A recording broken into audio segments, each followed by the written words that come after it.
the pastor of a church in Abergavenny in Wales called Cornerstone Church. And this is a part of a series called The Watering Hole, where each Sunday evening in the month of June, we're getting different people in to chat to them about their life and their background and about their faith. And so we just want to really have a conversation this evening, and we want you to take part in it. So I'm going to be interviewing a gentleman this evening called Graham Daniels. I'll introduce you to him in a moment. And later on, if you want, you can ask him any question. So down below or to the side, in the comments, in the chat there, if you put a question, then I can ask that to Graham later on. But it's best if you meet Graham, and rather than me introduce him, I'll let him introduce himself. So Graham Daniels, thank you so much for joining us. Can you just tell us a little bit about who you are? Is that okay? Yes, thank you, Jonathan. I am from Llanelli. Perhaps that's, that's high up there, isn't it? That's high up there in the significance. No, Graham, I need to stop you there and explain to people, because this could be lost. You're from Llanelli, and I'm from Ammanford, so we're both from West Wales. So we need to be careful in our conversations that we don't just talk about Jenkins Bakery. Ice slices or custard slices? Ice custard, yes, custard. Yeah.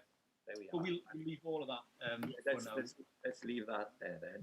So, but I'll let you come back. Well, look, I'm getting on in age, so let me be succinct then. So I grew up in Llanelli, South Wales, moved to Cardiff at 18.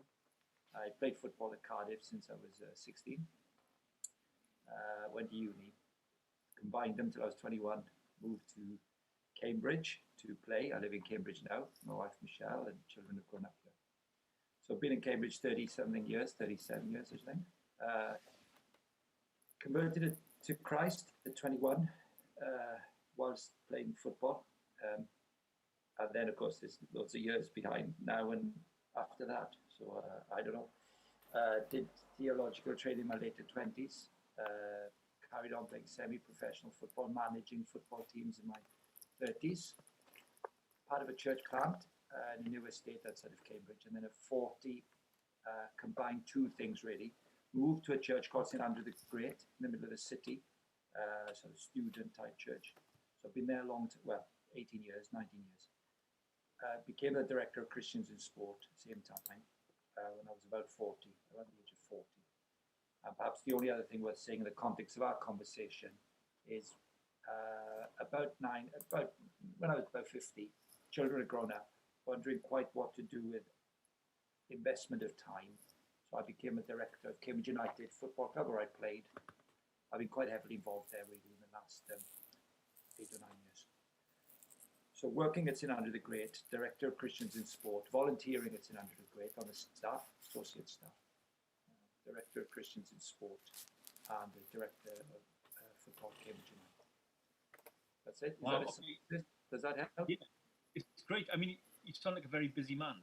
I mean, how has lockdown treated you? What's lockdown done for your job in Christians in Sport and obviously a director of a football team? That's been quite...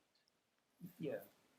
Well, first of all, the Christians in Sport stuff has been ridiculously unusual. We made a decision when the lockdown came. Let me explain some of the work. There'll be a youth work with camps, as everybody understands what camps and how they work. But the children involved, they all play for clubs or teams. So it's not a recreational sport. It's for children who are playing, training 2 or 3 times a week and so on, and playing the club. Look, obviously camps are off. University work, same, clubs and teams, but that's been quiet, of course.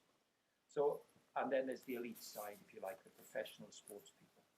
So we made a decision, and this was mind-blowing. It could never have happened. It's a tough time, obviously, in so many ways.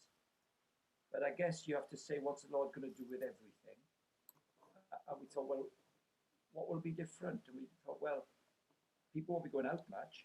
So we made one decision. We do probably 2,000 quizzes a year, evangelistic quizzes, sports quiz, talk in the middle, introduction to the Christian faith for local churches, and then on to Christianity Explored or Alpha or whatever from there through the church. Well, typical number 100. So we said, let's do it fortnightly online, see what happens. Well, lots of things, we've tried lots of stuff and lots hasn't worked in this period, but this one's been ridiculous.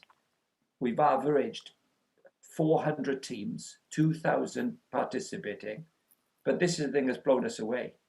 Average 16,000 people have watched it every time it's on. I know. We had no clue, but no one's going to, now we're stopping it this Friday, next Friday, last time, because everyone's at home. Friday night, everyone's at home. But that's, there's more people hearing a gospel message in one go than we'll have done in probably 5 years ago. Man, so that's amazing. Who knows? You trust the Lord with it, and it's been unexpected, I must say, unexpected. But what, if you think 2,000 people play, but then perhaps 15 or 14,000 people playing for fun and not doing the quiz, if you like, not filling it in, isn't it? And then secondly, so as not to go on, secondly, what's shocking, we just said, we work with lots of sports, professional sports, football, rugby, cricket, tennis, hockey, track and field, across the world. So we said, well, look, nobody's traveling, nobody's training, nobody can go anywhere. Instead of visiting one-to-one or going to a football club or the rugby club somewhere or a Diamond League event, competition in athletics, let's see what it looks like if we pull all the athletes in one sport into one Zoom call once a week and see what happens. Wow. Well, I don't know what we'll do next. Revolutionary, because think now rugby coaches, top rugby coaches or top football coaches or players, you might spend all year going to see somebody one-to-one, 1-to-2 at a club. But when no one's got anything to do, everybody came. And here's the thing, John, they got to know each other. They actually got to know each other. They might think there were other people who are Christians or they've heard a rumor, but they actually spend an hour together in a room, as it were. Yeah.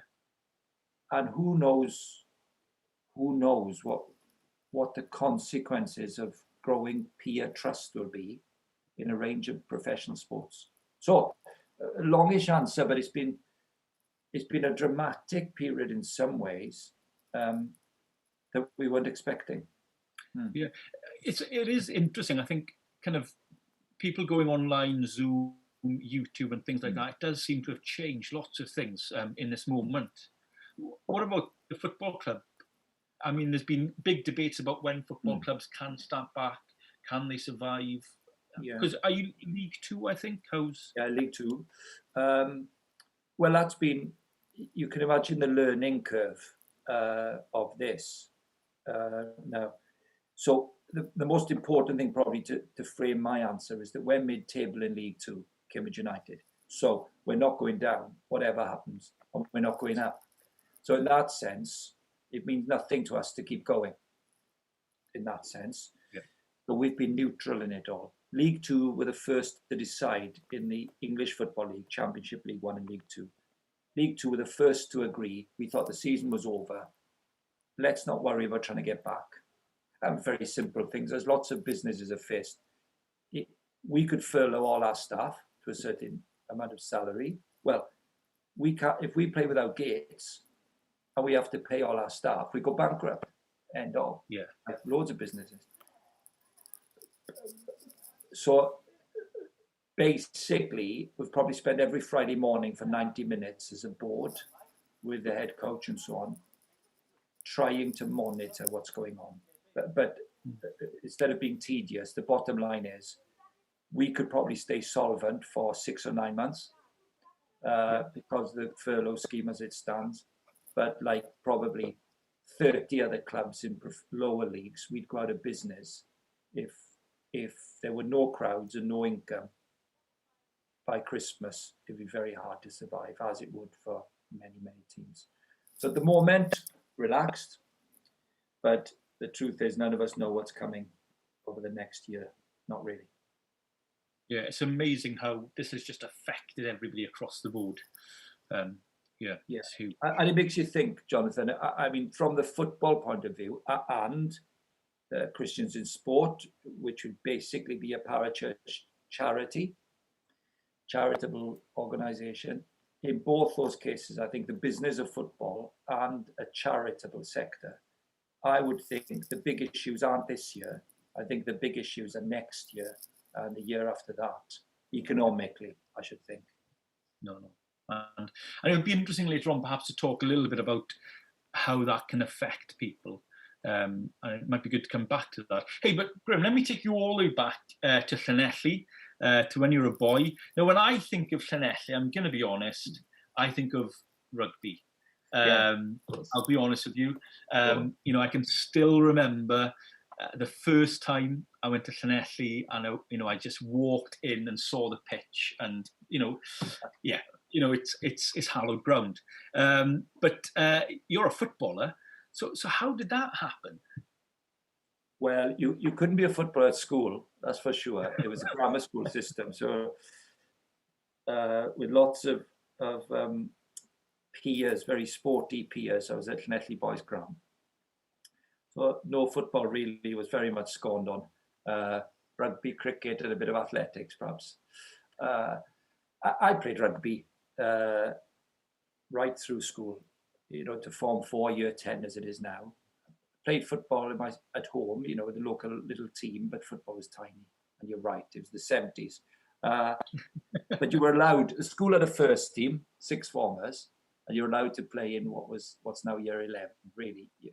You could really choose it before rugby then. So I just started playing. I liked football. I was better at it. And I had to ask the head teacher. I wanted to be in the Welsh Schools trials, and there was one boy called Terence Boyle, who went on to play for Spurs and is very good. He still works in football at Hull City. And Terry Boyle had played for Wales about 3 years before. So I asked the head teacher, could I go for the Welsh Schools trials like Terry Boyle had done? And I think it got him going, and he thought, oh, well, if we could get a boy doing that. So it was that that tipped it. I went to the Welsh Schools trials, got in, and then signed for Cardiff. So that's how quite late on, really, 15, 16-ish. Yeah, that's when it happened. Yeah. Wow, brilliant. So you sign on for Cardiff, you start playing, I guess, would you be under 18s or what? Well, back in the day, it's probably unusual. I had a fantastic head teacher at school called Dennis Jones, just the most fantastic. You don't know it at the time, you're a boy, aren't you? You have no idea. But obviously he cared about his pupils, and he was amazing, really. Came to see my parents about staying at school and not leaving at 16 for an apprenticeship, football. Really encouraged me about university in Cardiff. So, yeah, I just went there in the school holidays, weekends, and then every morning when I was an undergrad at Cardiff, training at Ninian Park or nearby, lived that side of Cardiff till I was 21. Yeah, great days, great fun. So the only downside was you couldn't really do a proper degree because I was training every day. So after about a month as an undergrad, fresh first year, I found the course which had the smallest number of lectures. It was philosophy.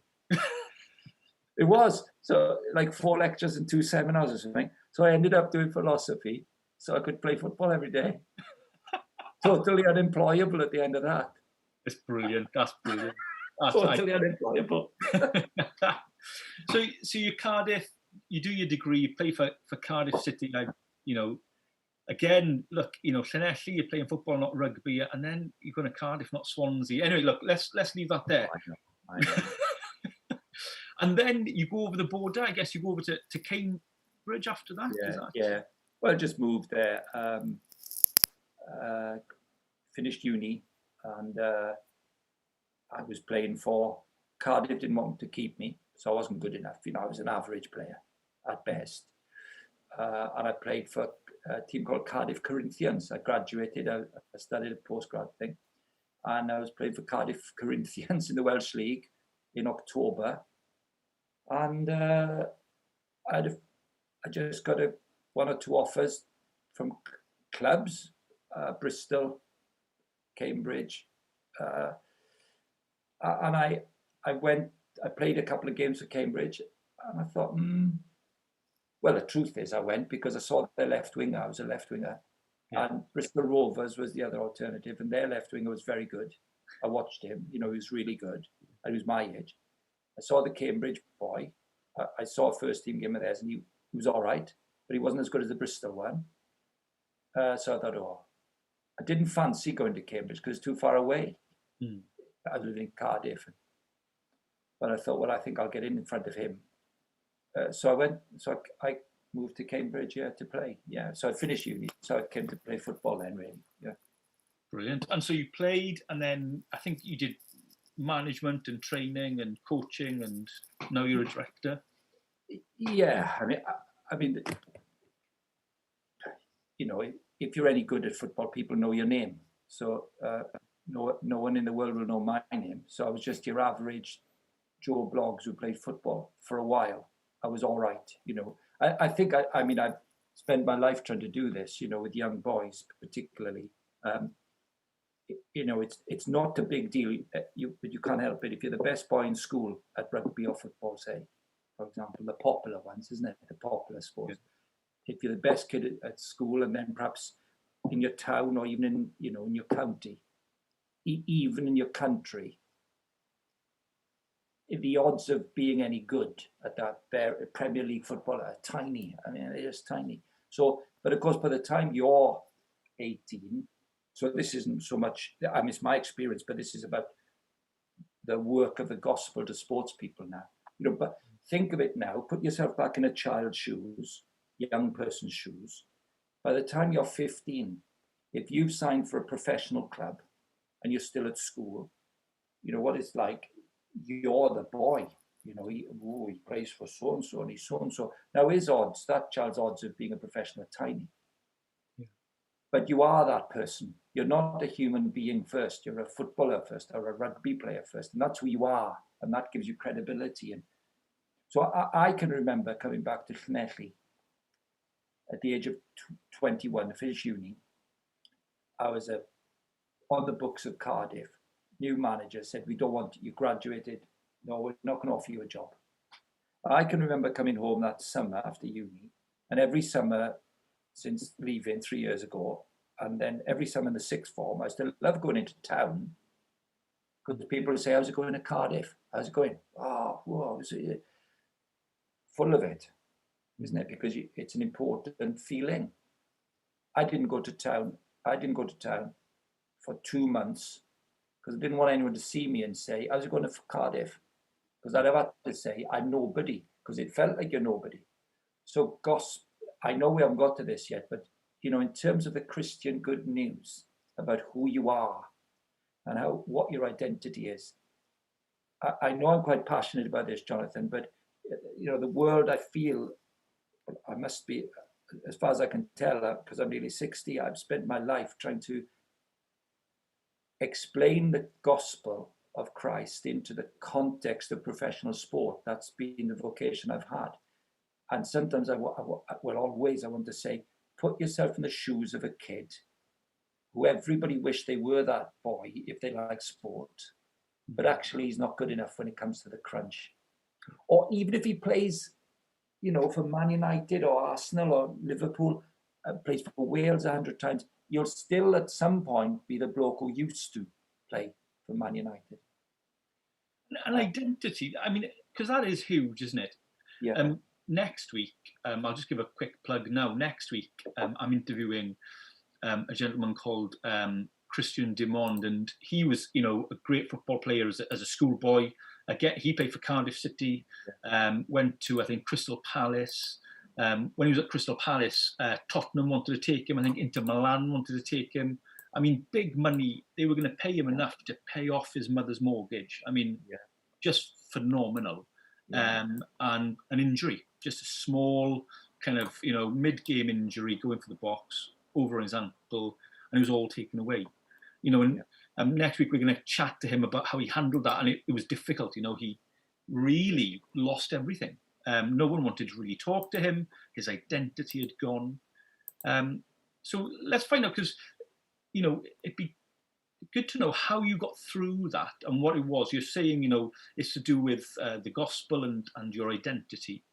So let's find out.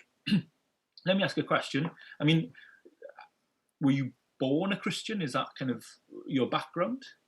Yeah, well, in one sense, of course, in the 60s and 70s in southwest Wales, sort of, yes, in the sense that, the Baptist chapel, Siarad Cymraeg, and Difylan and Siarad Cymraeg,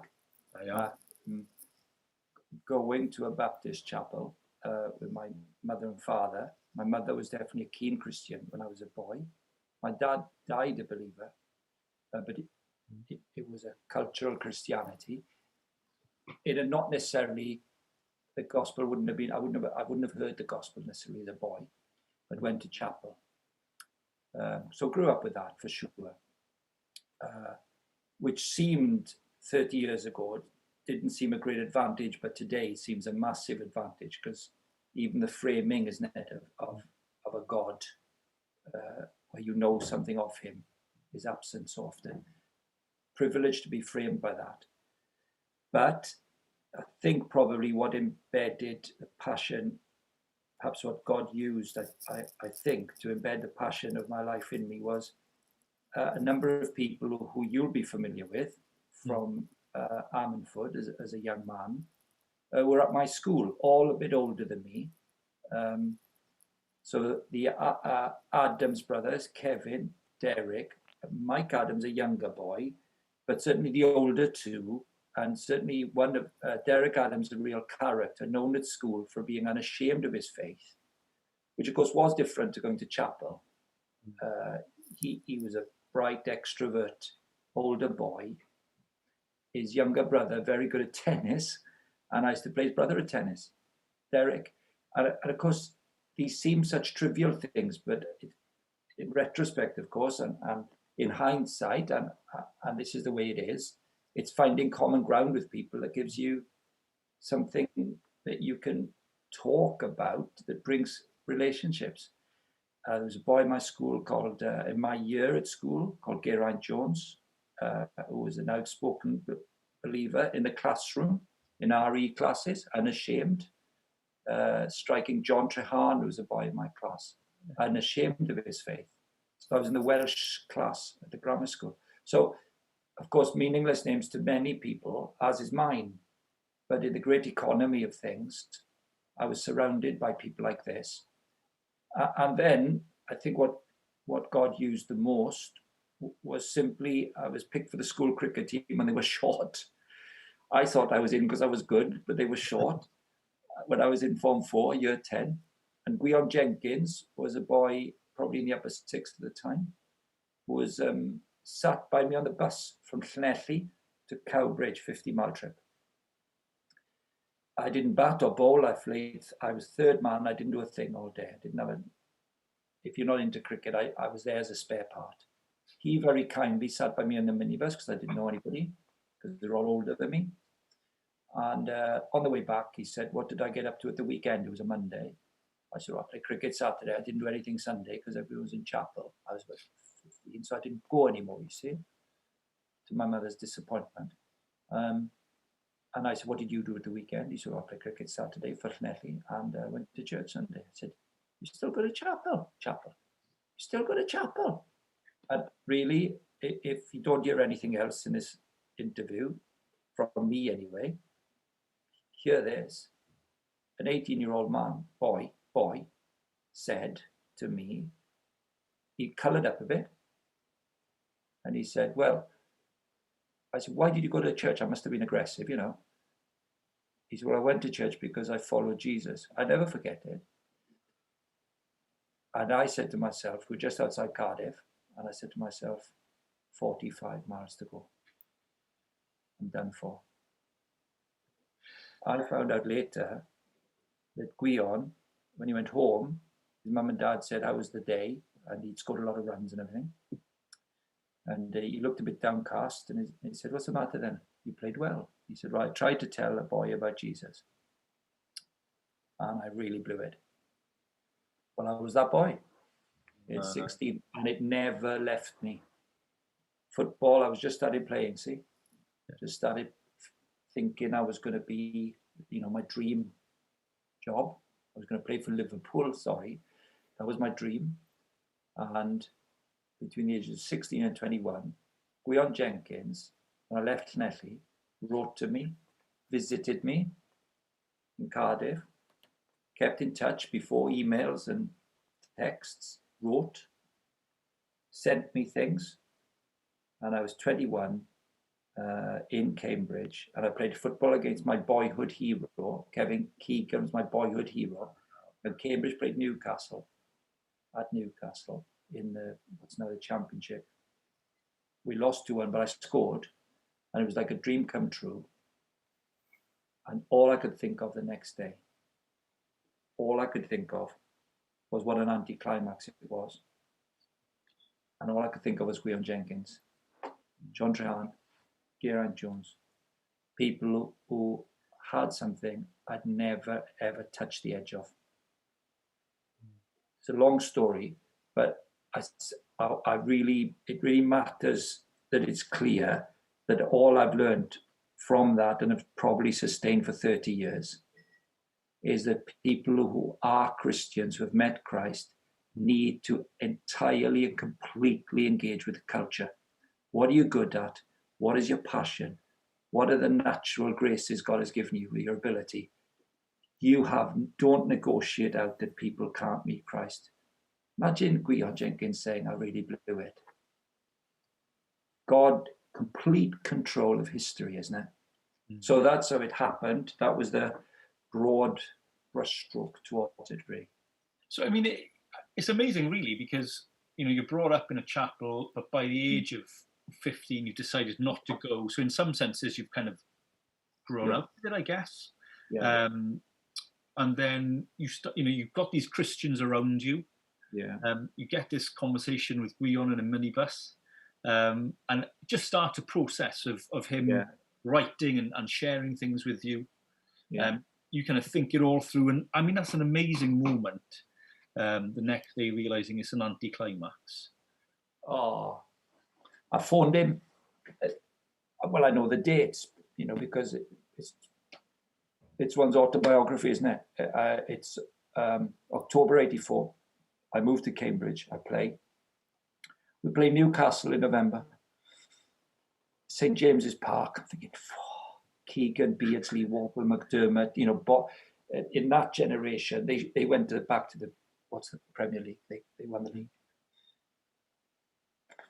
Never imagined such a thing. I'd never played in the first team. I was in the reserves all the time at Cardiff. Never played. You go there, and that's it. I can remember it now. Next day, by Sunday night, is that it? What would make you feel really? And all you could think of is it's a bit super spiritual, isn't it? But God is real, isn't He? And it's God's work. It was the Spirit saying, "Well, come on, have a look at it." So I spent probably 6 months. Well, I did, not less.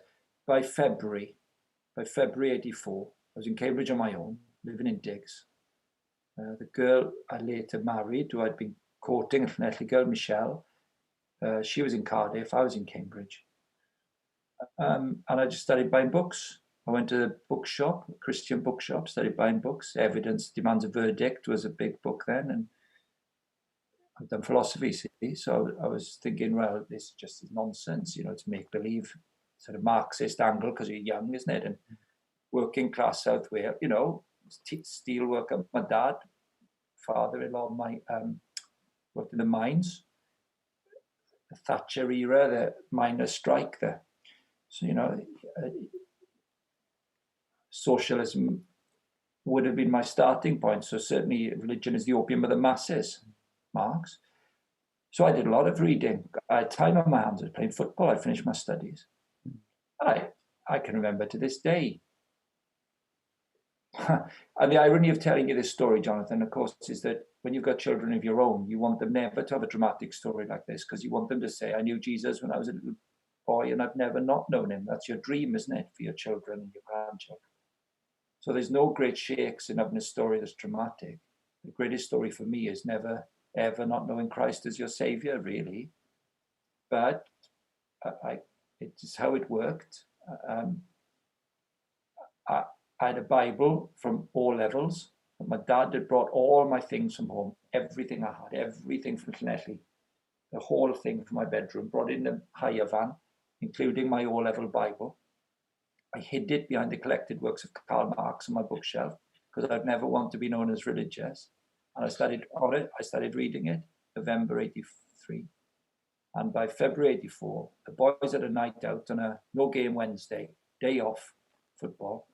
Tuesday night out, it wouldn't be like that anymore, but the boys were out having a few pints and that. And it's not like that anymore, but it was then. And I didn't go because I was reading 1 Corinthians and I came to 1 Corinthians 15. And it said, if Christ didn't rise from the dead, your faith is futile. And as a young sort of pretentious philosopher, I said, okay, hang on. That's a mutually exclusive statement. So if Christ did rise from the dead, it's a binary statement. If Christ did rise from the dead, your faith is meaningful. Right? So he's just made an empirical claim. It's true or false. And I'd never thought, of course, as you don't, of Christianity as a matter of truth or false and empiricism and evidence. And I bought evidence that demands a verdict. And I became a Christian within a month. And I was on King's Parade in Cambridge. You got me too excited. 3 days after that, I went to work. About a month later, I became a Christian. I went to work one day and the boy said, you all right? Where were you last night? Because they'd been out again. I said, oh, I stayed in. I think I've become a Christian. And somebody said, what? What are you talking about? Are you a Catholic? Because there was a Catholic boy in the club. I said, no. They said, well, what do you mean then? And you know the only phrase I had in my head? I mean, I didn't plan that to happen. It was just before training. And the only phrase, I'd only ever heard one person tell me what to say when you say, why are you a Christian? And it was Gwion Jenkins, when I was 16 or 15. And they said, what are you on about? What do you mean you become a Christian? I said, well, I follow Jesus. I use Gwion's words. Yeah. It's the only words I knew. From years before. And off it went. That was it, on the road. I was in King's Parade in Cambridge that week with my pal. And we were in a car outside King's College, a sort of iconic thing in Cambridge, Vision in Cambridge, in King's Parade. And we're in a car, which you couldn't be anymore. And I was in the car with a boy called Clarkey, and I saw a boy called Michael Jenkins, who was Gwion's age at school, who was at Cambridge doing a PhD. And I remembered him from the school bus. And I went, oh my word, it's Michael Jenkins. He's a Christian. I didn't know any Christians in Cambridge. I said to Clarkey, stop the car, Clarkey. I jumped out the car, ran down King's Parade. To his horror, Michael Jenkins, to his absolute horror, I was on his school bus. I could see in his face, he thought I was that wretched boy from Davin. I said, Michael. I'm running after him. He said, what? Oh, hello. I could see him thinking, oh, no. I said, hiya. I said, are you still a Christian? And I could see it. He was so gentle. And he said, yes. Doing a PhD in chemistry. I said, so am I. And I think he definitely thought I was going to take the mick, because I was that kind of kid, I think. And I said, so am I. And he looked at me, so I meant it. And he said, oh. He said, well, what are you doing now? I said, nothing. I've just finished training. I'm going to come into town with my mate. He said, would you like a cup of tea? And he took me to an auntie's tea shop and invited me to a Brethren assembly called Panton Hall on a Sunday. Off we went. That is wonderful. I know. I've told that story for years. Oh, I love that. It's just brilliant. And I think what I love is, it's you've kind of rejected it in a sense, but someone, a mate, has made you to start to think about this. It's been a journey. You've investigated it, and actually you've seen it's true, and it's life-changing.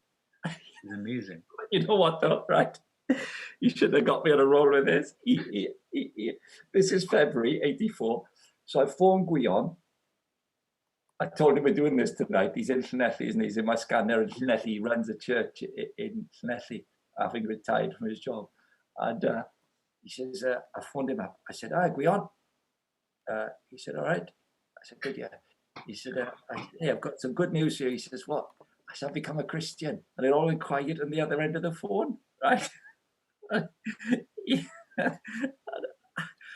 He said, good. And when I saw him in the summer, I went over the summer, and he sent me a book. He said, because he'd written to me, remember, for years, right? Yeah. And you know what he sent me? Ephesians 4 by Dr. Martin Lloyd-Jones, Darkness and Light, the commentary on Ephesians 4. And he knew, see, this is it, isn't it? Talk about kind. I mean, this is 3 years, 3.5 years, and I've blanked him all the time. And he must have thought, what's the best thing I can send him at this age and stage of his life and the way his brain works? And he sent me Darkness and Light, Ephesians 4, Martin Lloyd-Jones, the first book I ever read.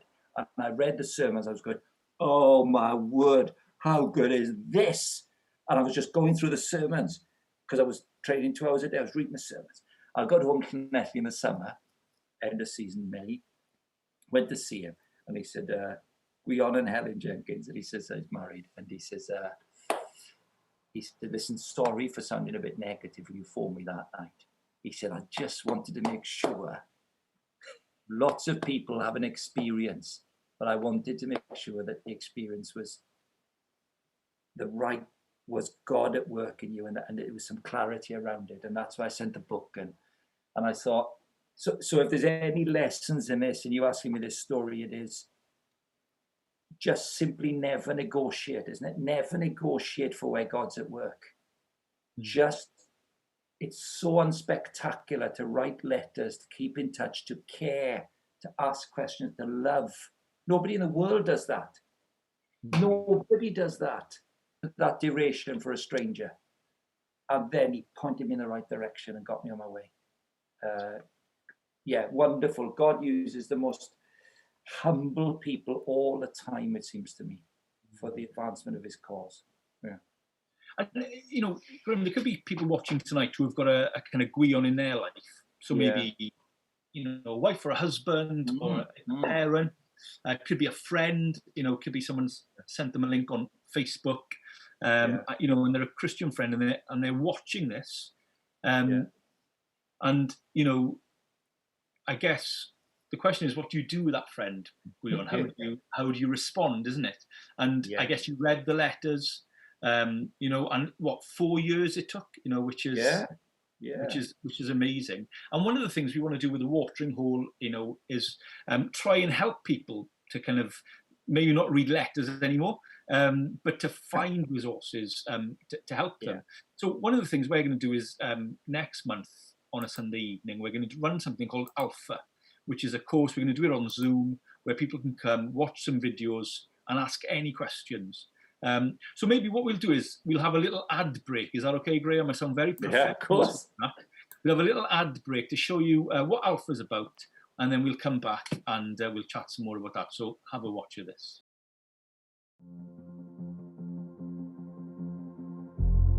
Every day we ask so many questions.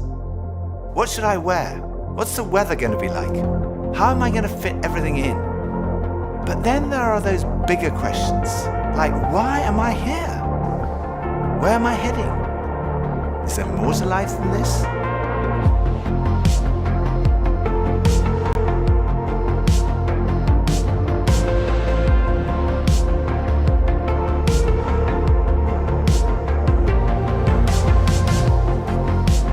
I had arrived at an answer to the most important issue that we humans ever deal with. Is there a God? And I had arrived there without ever really looking at the evidence. And I was supposed to be a scientist.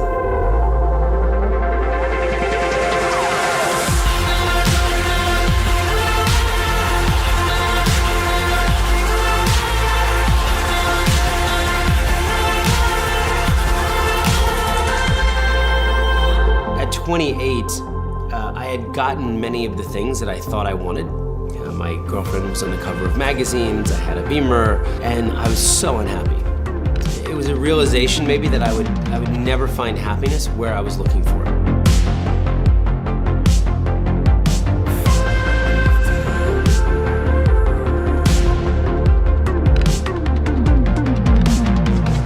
think for so many years, I always just strived to be strong in myself. All I needed was me and my buddies and, we'd be like invincible.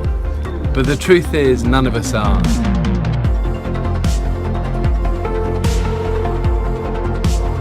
And I found purpose, I found meaning, I found hope. God took something so broken and made it a beautiful art piece. Alpha is a place where you can be yourself. You can say what you think and challenge everything. No question is too complex or too simple. And what your point of view is as important as anyone else's. We are going on a journey together, an adventure to explore the questions of life, faith, and meaning.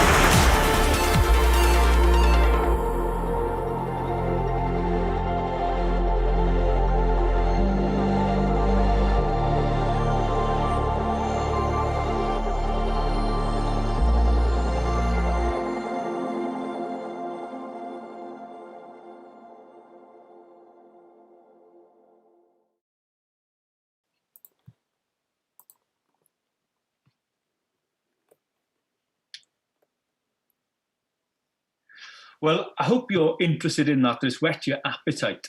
If you are interested to investigate Christianity, this Alpha course that we're going to run in July could help you. So if you want to know any more about that, you can go to our website, which is abacec.org.uk, and you can go there and find out more information. But again, we'll be posting on Twitter and Facebook and different things like that.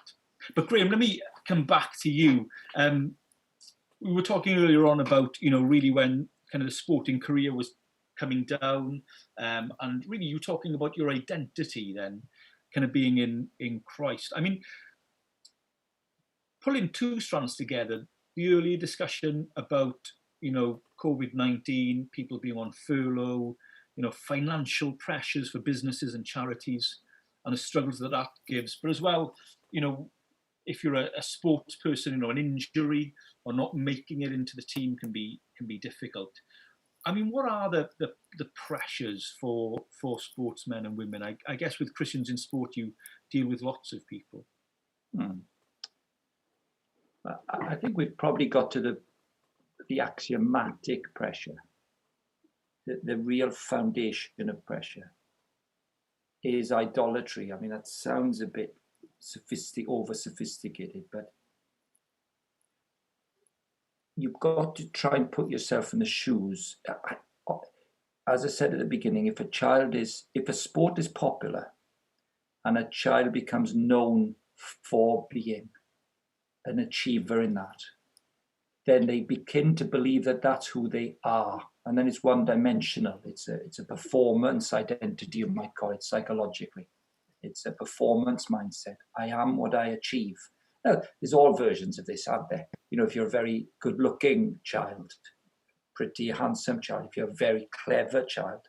I mean, there's a load of ways that this works out. But in sport, your whole being gets bound up with how good you are. But of course, it's a hopeless position to be in, because even if you get to the highest level, there's always somebody who can knock you off. It is 4 funerals and a wedding and not the other way around. So you will always lose in the end. So there seem to be 2 ways in normal life, which God allows in his lovely kindness to normal everyday life. There are 2 things that can happen that can help a sportswoman or a sportsman find any equilibrium in this. Number 1, they've got a family.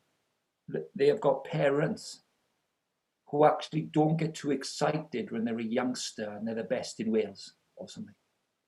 Their parents actually care more about, really do care more about them as a human being than they do for the reflected glory of the child.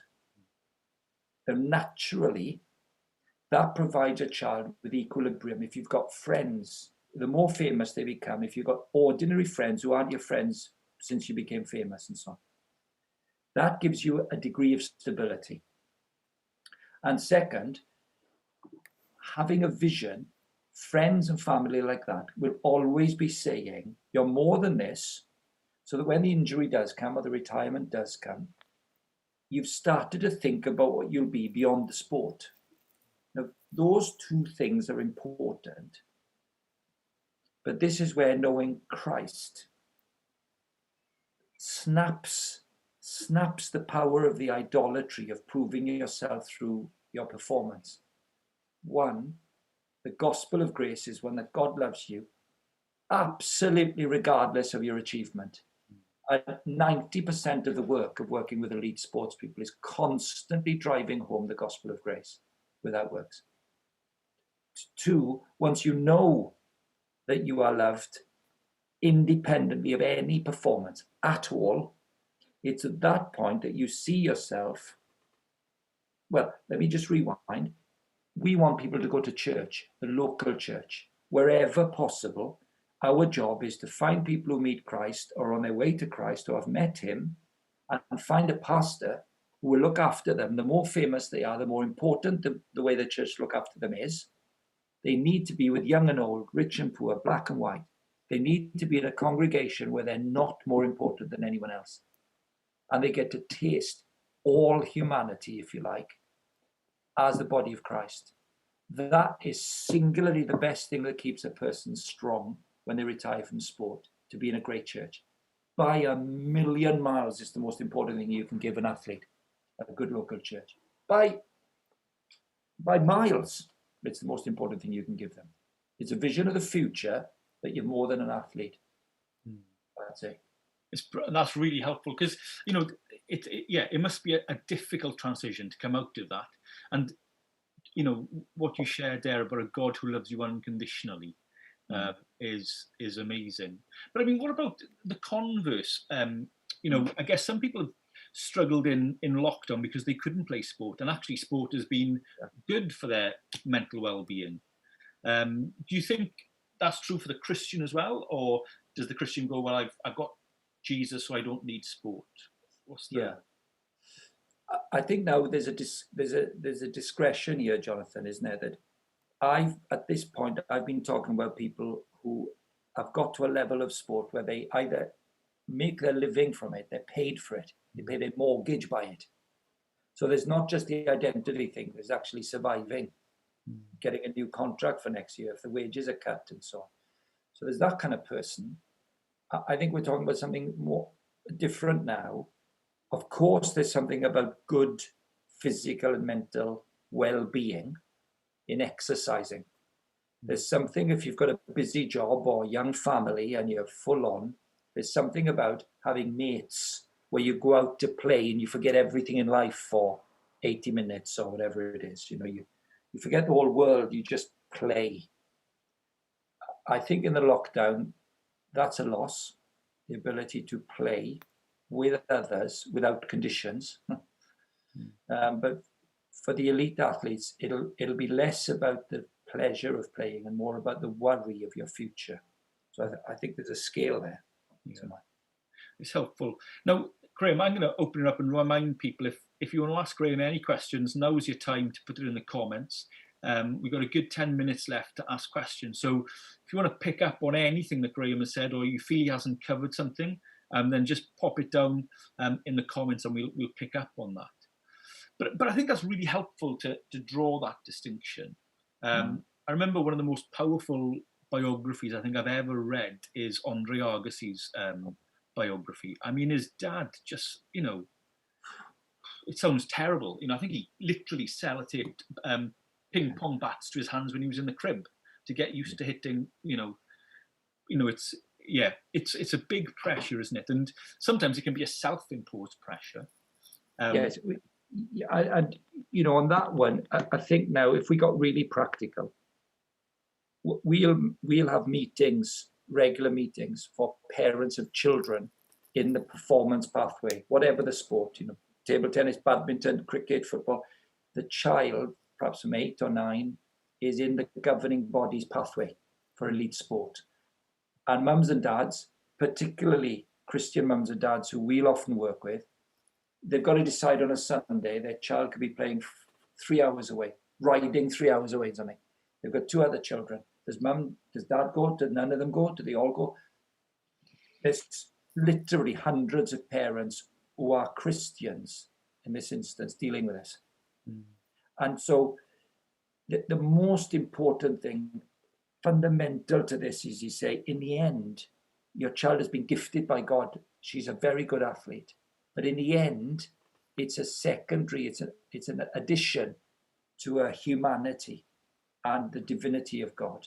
So watch that balance. And two, very practically, you say, don't treat them as an athlete. Treat them as your child. And we smile because we think that's ridiculous. What parent would do that? Jonathan, I'm telling you, when your child's like up here, there's very few of us who can't live our hopes through them. Yeah. And you've got to not do it. You've got to avoid it at all costs. You are the one who must love them unconditionally, and they can't even smell that you're living your life through them. And we say, not me. Watch if it happens to you. And as a church, as Christians, we say, keep that child embedded in the gospel community. Yeah. One of the sometimes the most kind of odd things about Christianity is the most freeing thing, which is, you know, God says, put me first, which ultimately puts everything and everybody else second. You know, and that can seem, well, hold on, if I put my child second, or if I put my wife second, surely that's actually not good. Yeah. But I think the Bible shows us that no, if you put God first, and actually your identity is in him, then actually you can love others in a way where you don't need to have your identity through them. And it frees you to love them kind of unconditionally in that sense. Well, I've had a lot of years of watching athletes, professional athletes, slowly but surely get this. Slowly but surely say there's no condemnation for those who are in Christ Jesus. And you may have to go back 500 times to this point of the gospel of grace. But when you do, the liberation they feel is enormous. They're less cynical about their sport. They're more liberated to love their teammates. They're less scared of saying to the manager, I think that's wrong. They get braver and bolder. It's a great phenomenon to know where your security lies, and it's not in your performance. It's the most important thing. I think there's some great options for people to kind of look into this. We've got a few books that we like to give away. I think actually we can put a slide up to show folks the books we've got. For example, there's one book called Beyond the Big Sea by Jeremy Marshall. We interviewed him a few weeks ago on The Watering Hole. He had loads of money. You know, he's a big private banker, and then got cancer. It's an amazing kind of story of how hope in Christ can even get you through cancer, you know, even as you're struggling with that in the face of death. And there's another book that we're giving away called City Lives. And that's got a whole host of stories in there, like yourselves, you know, story like your kind of story, footballers and scientists and bake-off stars, showing how, you know, different people can find Christ and it changes everything. And as well, we've got a book, and all of these books, we've got loads of them. We want to give them away for free. We've got a book, Graham, called My Mate's Gone Mad. Have you come across this book? It's an amazing author, Graham Daniels. But it's a great little book, Graham. I reread it this afternoon. It took me 30 minutes to reread it. Yeah, you're right. It only takes 30 minutes. But perfect. That's what we want. And that kind of tells a little bit about your story as well. But I love it because you basically say about 3 objections that people might have about the Christian faith. So A, Christians are weird, or the Christian message is weird. B, it's irrelevant. You know, what's it got to do with me? There's other more important things in the world, like coronavirus and Black Lives Matter. You know, is it irrelevant? And the other big one is it true? You know, is this real? And it's a great little book. And so, hey, you know, if you come on the church website, abercec.org.uk, we will send you those books for free, so that you can read them. But Graham, let me ask you a question as we come to an end. If someone's watching this evening and they're intrigued by what you said, and maybe deep down there's a little bit of an ache, and they're thinking that there's something in this, what would you say should be their next move? What would you advise them to do? Well, I think the diagnosis, the way you pitch it is good. You know, the diagnosis, Pascal, a great French philosopher, was the first to invent the phrase of the God-shaped gap, and picked up by a famous English writer called C.S. Lewis. Don't ignore that ache. You know, there's a gap, and you can plug it. You can try and plug the gap in many ways. Money, obviously, power, sex, importance, career, even wonderful things like your own family. But as you said a few minutes ago, Jonathan, you are made to know your Creator. The gap is the gap of not having a relationship with your Creator. So I think I would say take responsibility for this. Stop saying this is what Jonathan Thomas believes, or Graham Daniels believes, or Graham Jenkins. Stop it. Stop it. Take responsibility. What do I believe? Is it true? Did Jesus really come, die, and beat death? What does that mean for me?